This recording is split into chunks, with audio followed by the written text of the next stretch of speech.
Hello and welcome back to Let's Play Neverwinter Nights Enhanced Edition. Part 2 of our chatathon, probably. Yes, so we leveled up. I actually decided to switch out from cold shot to just take dodge. Because dodge is a lot more, it's a bit simpler and yeah, it has more generic value because that just increases our RAC by 1, which is nice.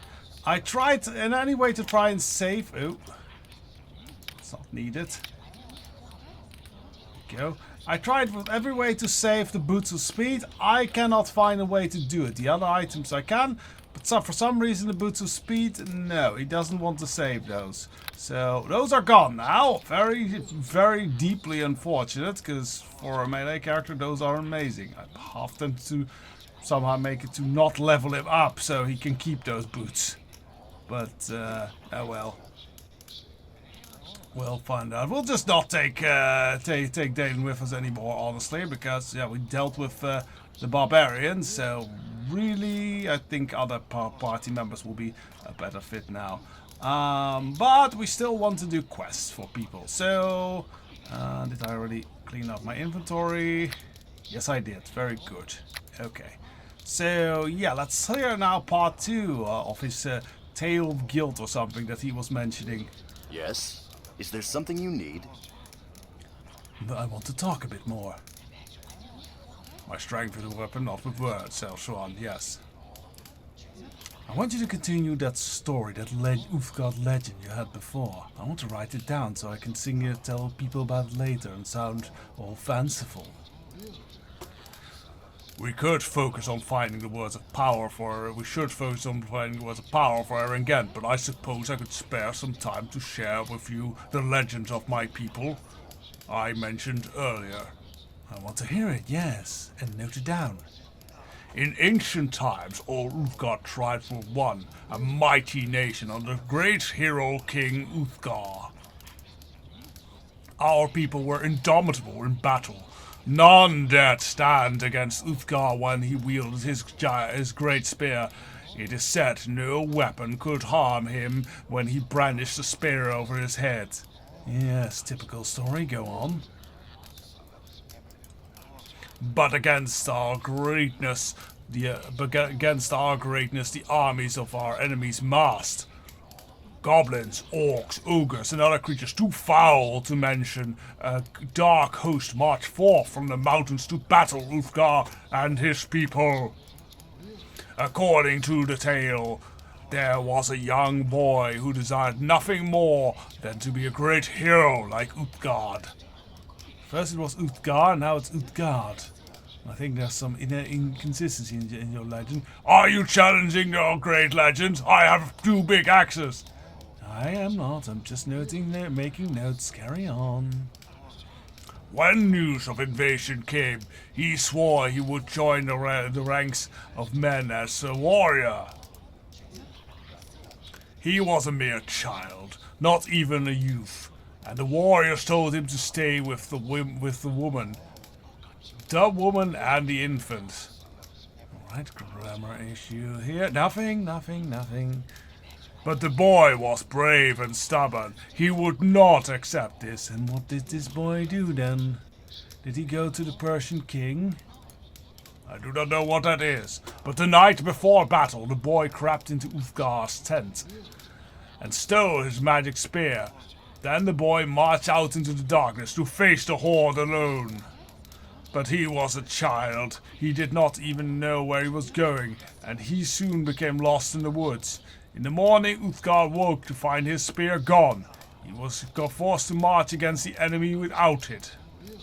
The battle raged fierce and bloody. Many warriors fell before the enemy broke and fled.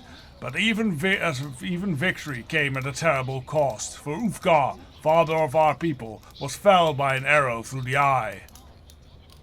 Through the eye. Much like rooms. How convenient mythological overflows. And what about the boy with the spear? After many days, the boy found his way back to camp. Those who saw him with the spear quickly understood what had happened, and they blamed him for Uthgar's death. They cast him out forever, banishing him from his tribe. The boy fled, taking the spear with him.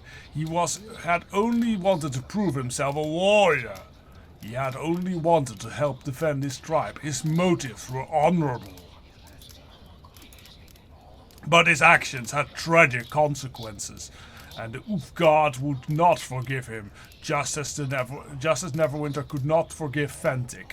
But the tale does not end there. Really, so how does it end? The boy vanished. He was never seen again, and neither was Ulfgard's spear, the symbol and source of the Ulfgard's nation's power and might. Without the spear, my people were vulnerable, and our enemies fell upon us. The great nation of Ulfgard was splintered into small tribes. Never again would we know the glory of our past. Had Ulfgard forgiven the boy, he and the spear would have remained, and the empire would have stayed strong. Had Neverwinter forgiven Fentik, Erebeth might not have betrayed the city she loved.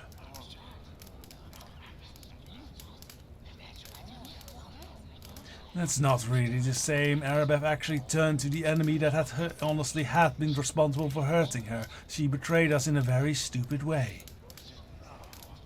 There's a lesson in the fall of the Ulfgard, a lesson Neverwinter would do well to heed. There's hope for the city yet, just as there's hope for the Ulfgard. What sort of hope? There's more to the legend of Ulfgard's spear, Elshuan. But he'll tell it later. Yes, perhaps later I will tell you the tale, but now is not the time to speak of this. We must focus on finding the rewards of power and save Neverwinter. Okay, so that is his story. We can go in reverse order back down the line and... I figured they'd drag your carcass back here eventually. Yeah, so now we switch to Tommy. Eh? What can Tommy do for you? We ask him to level up. Still with the same outfit, fine. What can Tommy do for you? Alright, continue the story from before. How you failed your wizardship. I was telling that story, my lord. Alright, about the end of my apprenticeship with Halisher. Well, wizards are funny, lord. You know, no self-respecting thief would go poking his nose in places where it's sure to get cut off, but wizards run like moths into a bonfire. Halisher was no different. He didn't want me to find out, of course, but I had ways of sneaking about his tower without him knowing, and I saw him summoning demons.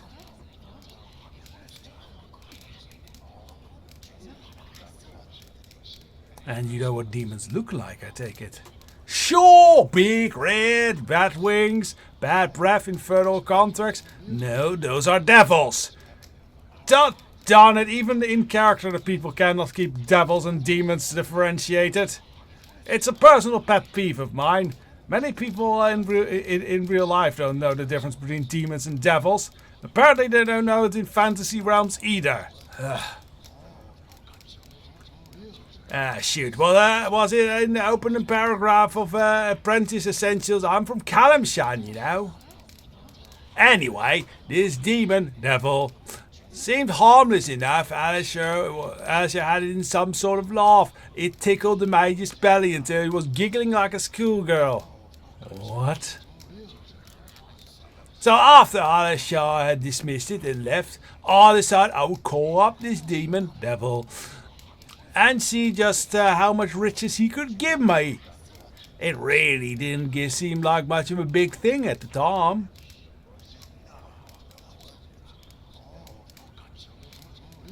You consort with a devil. Sheesh, you make it sound like I like we got married and ran off to the Dales to live in bliss or something. I only summoned it once, my lord, gosh. So I'll read a bit in the wizard book, and I summoned a devil, right? Well, the devil looks all surprised to see me, and he just laughs and laughs and laughs.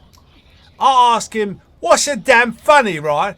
And he says, why, little one. He has this big booming voice and all that, so I'm doing that whole thing. And all I can think is, boy, I'm going to be so rich. Well, I shouted at him and demanded that he made me rich, right? And he lost again. So I better say he better make me powerful then, figuring out maybe that's just as good. So he laughs again. Finally he calmed down and he says, okay, I'll give you a magic wand. Says that will give me all the power that I need, and poof, he's gone. Boy, that wand got me into so much trouble. Why? What did it do? Well, I'll tell you what the wand did sometime later. Maybe he just let's just say Halishal was not happy about it. Anyway, I'm sure we got more important things to do, right? So, right, my lord. All right. Now I'm very curious what that wand is. All right, let's get on Bobby Lock. So you must need something. Yeah, join the group. Is there something you level need? up.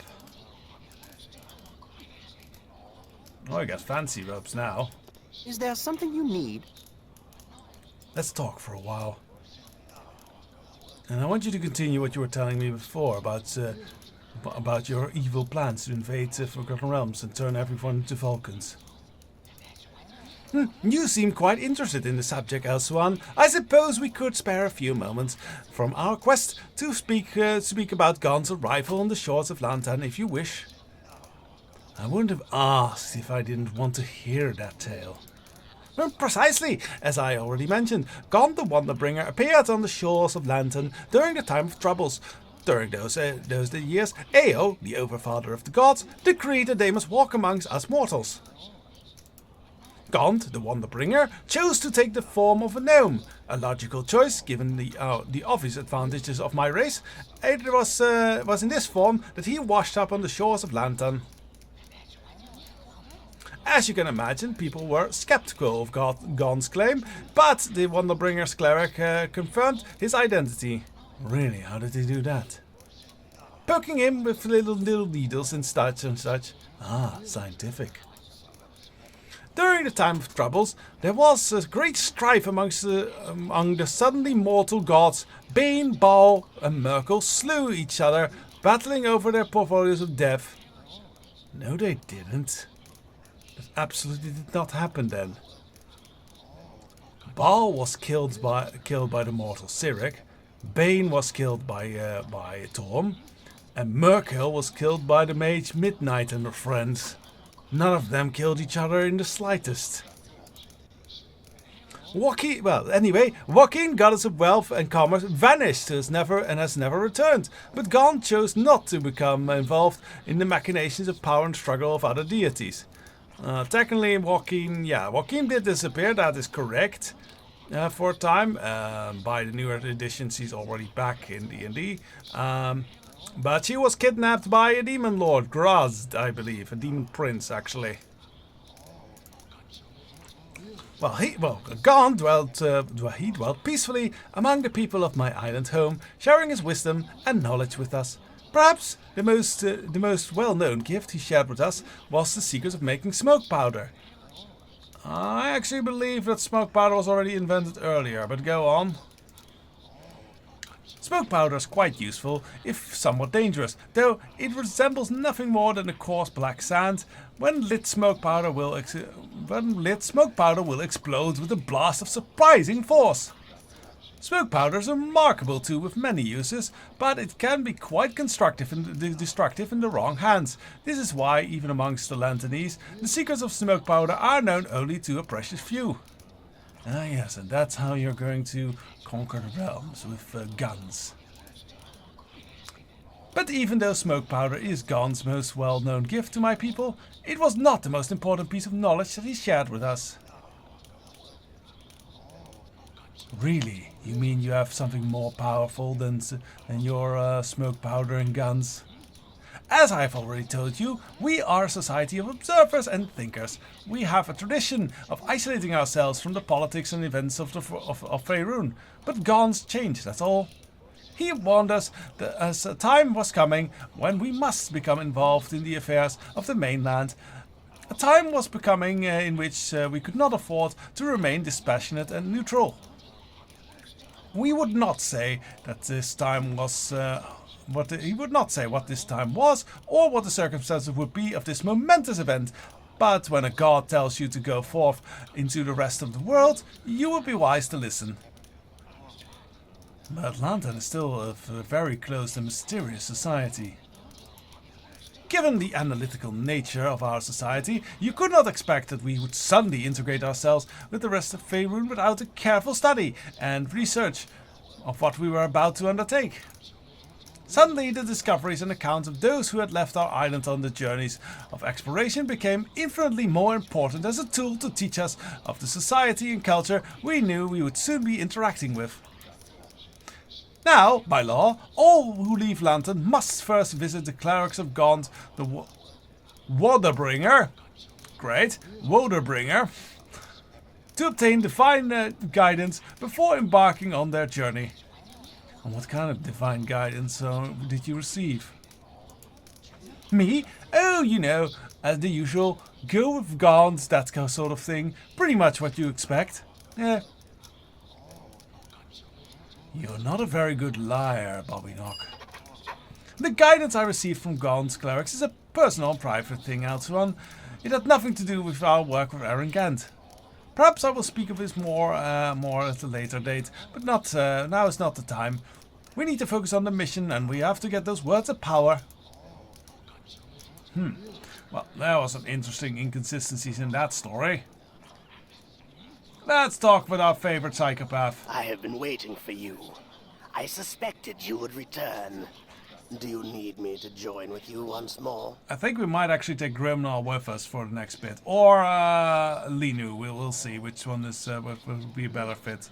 Let's take Grimnall now, though. Is there something you need? Let's talk and continue the story that you were telling me before about your initiation rituals. Very well, Elswan. The beauty of death is not easily understood, but if you are willing, I will tell you some of the rituals I endured when I joined the Long Death. I will hear about these rituals. Do they give you power? Maybe. Before initiates can be accepted into the Order, they must first learn to appreciate the beauty of death. We must walk the cemeteries and graveyards in search of this beauty. Well, there are actually some very nice cemeteries across the world. I worked in some of them, so yeah, I do know that some very nice cemeteries. We must live and dwell amongst the dead and dying. We must surround ourselves with that which others consider gruesome and macabre. So you have to become goths then. Or emo. Don't speak that word. For many, this is the easiest part of our training.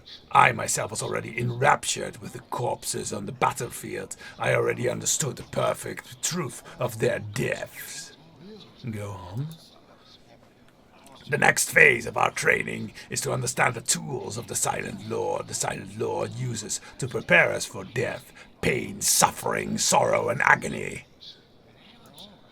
We participate in the torture of victims. We witness the sweet release they achieve when they finally succumb to death. And then we subject ourselves to the same torment as our victims. We taste the pain and the suffering as it burns away with that part of which clings to our mortal world.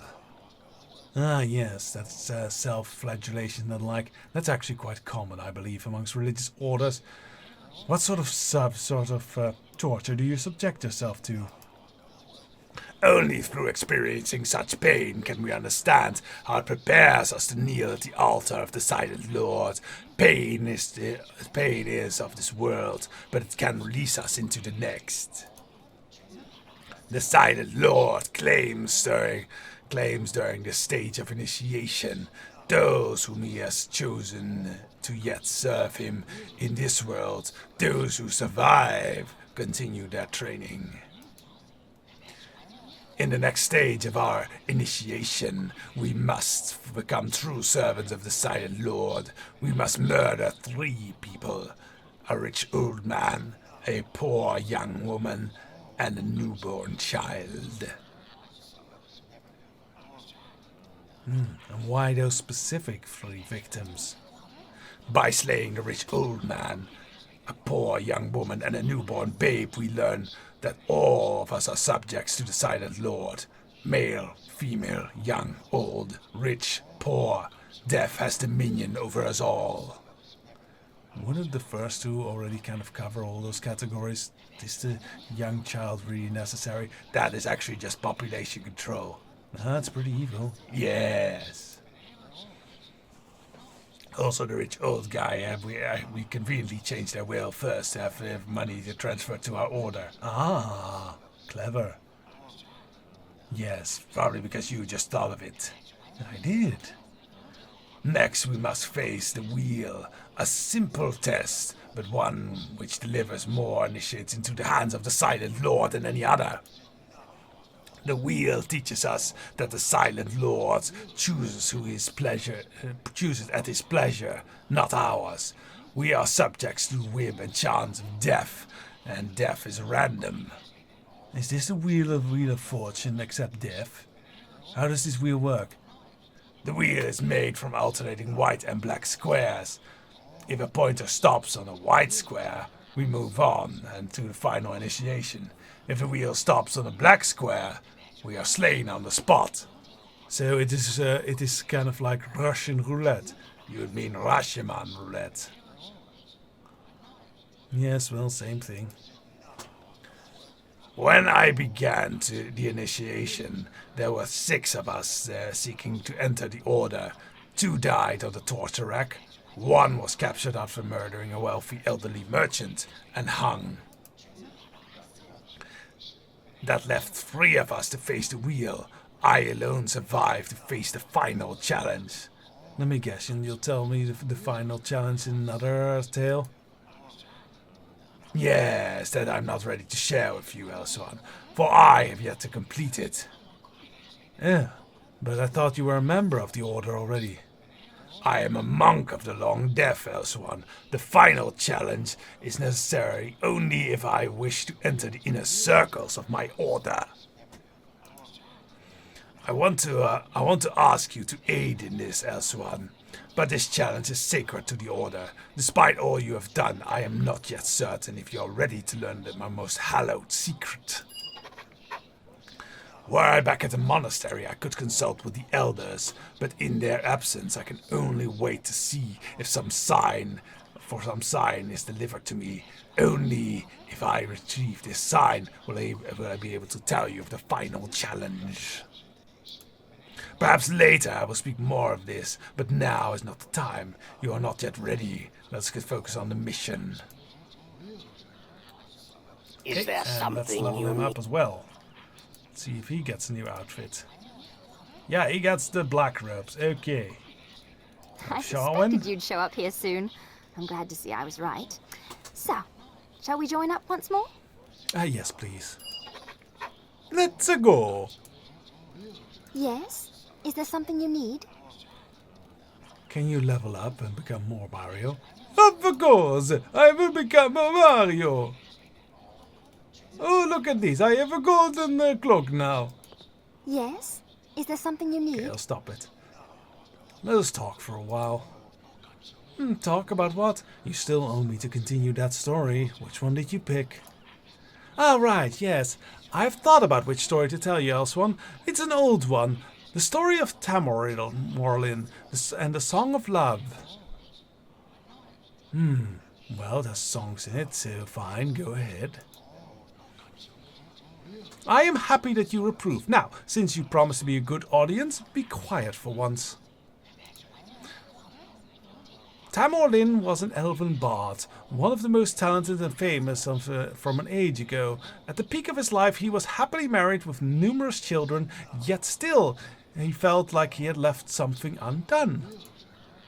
He bid his children a tearful farewell one day, hugging his faithful wife close to his breast, and promised to return as he began on his greatest quest of his long life. This is indeed interesting. Go on. For a decade, he searched for Hanali Sinalil, the elven goddess of love. He called to her from her temple, walked the fields of Arvandor, serenaded her from the highest mountain tops. It was when he thought he could search no more that his thoughts turned to his long-lost wife and children. Hanali Silanil came to him at long last. She was the most beautiful of elves, her eyes warm and clad in gowns of silver and gold. "Thou hast sought me out," she spoke, "and I have come. What dost thou desire of me?" Tamorlin was almost overcome by her beauty, but still he spoke. Hanali Silanil. I wish they would just go with a first name for this one. He said, "Also called Lady Goldenheart, the winsome rose, the mother of sadness, I wish a boon. I desire to know the true meaning of love, so that I may write a song to stir the hearts of mortals and immortal alike. Would you grant me this boon?" The goddess thought of his offer and smiled. "I am the three who are one, child. Perform a task of each of us, and you shall know the true meaning of love and be rewarded." Three you are one? Are they talking about the Triune goddess? Yes, the Queen of Arvandor is the elven goddess. Oh dear Lord, why is this doesn't even sound elven, honestly. But yeah, I know this goddess. Angharad. Angharad. Sounds more dwarven than anything else. But she is more commonly thought of as three goddesses, three aspects who together are one, the Triune. One, of course, is Hanali Silanil, the goddess of love and of the Gold Elves. One is Eadri Feanaya, goddess of the sky. Are you now lecturing me on elven things? Oh yes, you asked for it. Now shut up. You promised to be a good audience.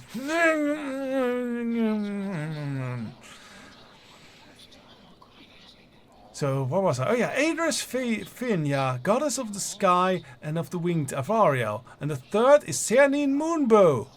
Hey, I know that one. Yes, goddess of dreams and of the moon elves. Tamorlin readily agreed to perform the task, of course. That, however, I'll tell you another time, seeing as you interrupted me and all that.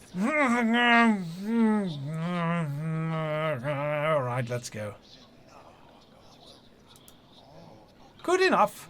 I can tell the rest of the tale when we get a chance later. Well, with all talking of Cernine Moonbow, I think we should now chat with the expert here. I hoped that you would return, so I waited here. I've hardly damaged anything since you left. I thought you'd be proud. May I join with you once more, my friend? Yes, go on and damage things now. I shall breathe life back into you on your quest. Hey there, dear. What can I do for you? 1 second. Let's first make sure she is not wearing... Yeah, okay, I've taken all the important things of her. The Ring of Holiness. Yeah, she has a Ring of Holiness. That is going to disappear as she levels up, unfortunately. Hey there, dear. What? So, let's level her up. She now has a white cloak. Hey there, dear. What can I do for you? So, let's chat for a while. I love chatting with you. But don't you think we should focus on our mission right now? No, I want to continue the story from before. The incident. I suppose you won't rest until I tell you the accident led to me becoming a cleric of Cyanine. I guess I can tell you, though, it was a horrifying experience, and I think it'll be funny. It was just over a month into our training when Geerdelin decided to let us examine some of the collection of magical artifacts. He took us to into his vault, and the part of the lower powered magic items were the part of the where the lower powered magic items were being stored.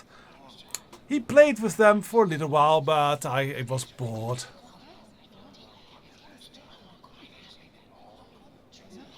You were bored playing with magic items as a child. Being from a wizard's home, most of us had seen items like this quite a few times. I was hardly going to be impressed by a wand of magic missile. Oh, magic missile not good for you. Well, good for you! I noticed that one of the doors had been left open, so I thought I would have a quick peek inside. I didn't mean to touch anything, but 2 of the other students came in behind me, and one of them asked what I was doing. His voice startled me, causing me to jump into the air, but I didn't land on the floor. I didn't see the rope that was hung to keep people away from this one display. The hole I fell into was the doorway into another plane of existence, or at least that's what they told me later. According to Gaedlin, no person, let alone a child, should have survived the experience. So how did you survive? All I know is that my body seemed to expand and contract at a horribly fast rate, like I was a hyperventilating toad. The feeling seemed to last for hours, but was over in a second. I can't explain it any better than that. When it stopped, I opened my eyes. And what do you see? There was a large grey squishy thing that looked at me with 20 large eyes. I whimpered a little. I remember that. And then it started to move. I don't think I have ever seen anything like anything move so very, very fast. I screamed as it attacked and continued to scream as a bolt of glowing blue light ripped through its body just a second before it could reach me. I sat on the ground trembling uncontrollably, arms enveloped, quaking my form, with a soft voice whispered words into my ear. And who was it then? That would be getting ahead in the story, just be patient. I can only recall images of journeys and safety of life. Journeys and safety. Image of journeys and safety, of life and death, and of times to come, As the voice spoke, I began to feel very, very tired, and I drifted off to sleep. When I awoke, I was comfortable in a comfortable bed surrounded by a curtain that stretched up to the ceiling. I could hear a man and woman's voice talking softly beyond it. Yep. Mouse cursor gone for a second. The voices were suddenly interrupted by the entrance of my master, who angrily asked why I was taken to the temple of Seanin. A single word from the woman stopped him cold. And what did she say? All she said was his name. He looked at her with a piercing stare, and then his eyes opened in surprise as he sank to his knees. I was confused, having no idea who was standing by my bed. The only word my master could speak was her name, Seanin. You were rescued by a goddess. The goddess came over and pulled the curtain back. She smiled and kissed me on the forehead. My child, she said, you have exceeded the boundaries of luck. A green light surrounded her body as she stepped back and disappeared. For years after the experience, people treated me with awe and called me the godchild. Saying he did me a favor, but there were days when I wished she could have done it quieter.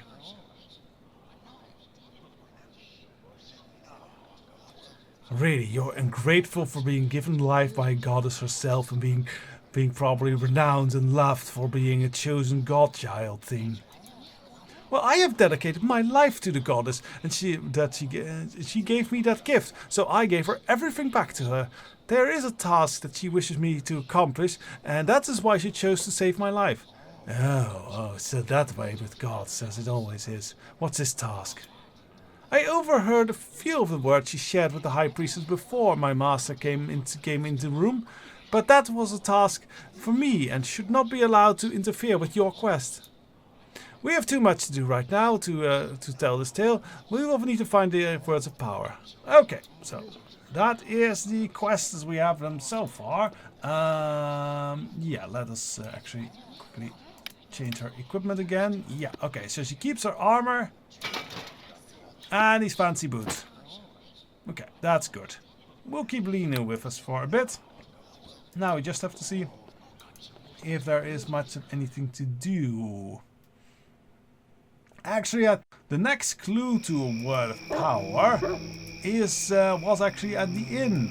We were told that there was a word of power to be had at the inn. So let us go speak with the archaeologist there.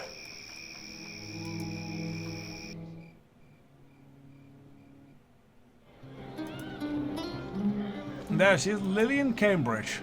Oh, how fancy. About time you showed up. I've been waiting at least 10 minutes for someone to come by and refill my drink. I'm not here to fill your drink. I'm Elsundiani. I deal death. I work for Aaron Gent.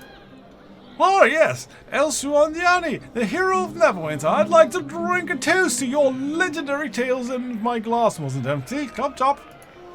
My name is Lillian Cambridge, archaeologist. I'm the North's leading expert in antiquities and ancient artifacts.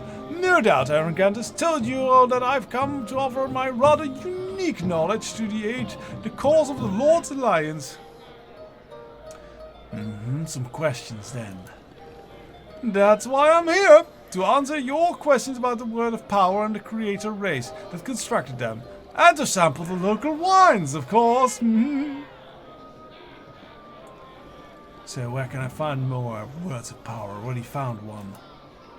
If there's a simple drawing, if I was simple drawing you a map, Velshwan, I would have told Aaron Gent everything I know. You have to remember that the whole words are thousands and thousands of years old.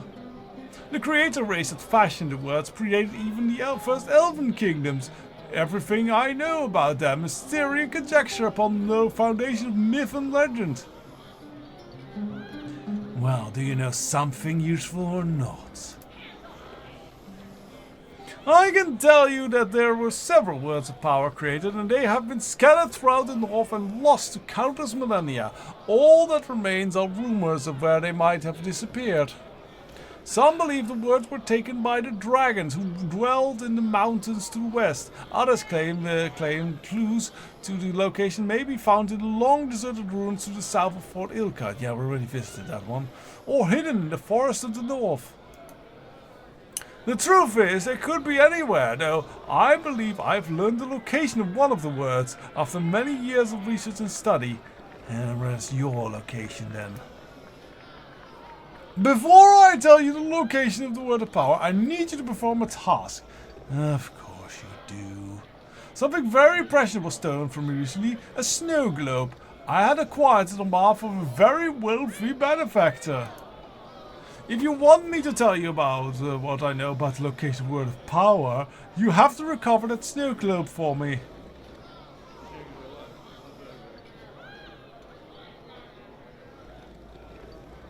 If you know where the word of power is, you better tell me. I don't want things to get nasty. Spare me your fret, Elsuan. Aaron Gent himself has invited me here. What do you think he will do to you if you choose to harm me? Bring me the snow globe and I will gladly tell you what I know about the location of the word of power. However, until I get the snow globe, the secret remains with me. Where can I find this snow globe? I was en route to deliver the snow globe to my buyer when it was stolen from me by an unscrupulous and albeit rather charming wizard named Nax. From what he told me, Nax was in these parts to research of his own. It seems he had found a magical entrance to a deserted laboratory in the Long-Dead Wizards somewhere in Coldwood to the north. I'll bet Nax is exploring that laboratory right now and with my snow globe at his side. If you wanted to go after him, you need to teleport to this teleportation scroll. Nax told me it's the only way to pass through the magical portal leading into the dungeon. Alright, how did you manage to get this very special fancy teleportation scroll? And why did you tell all this to Nax? I am a capable and attractive woman, and I'm not above using my charms for further archaeological investigation. Nax offered to buy me a few drinks. We got to talking about our respective wishes, and one thing led to another. Oh, how joyful. Afterwards, when Nax fell asleep, I borrowed the scroll and slipped off to have copies made before returning the scroll back to his pack. I plan to do a little investigating of this dungeon of my own later on. But while I was out making copies, Nax took my snow globe. I didn't notice until he was gone. I guess it's my own fault for leaving him asleep in my room. So you both, well, quite literally screwed each other.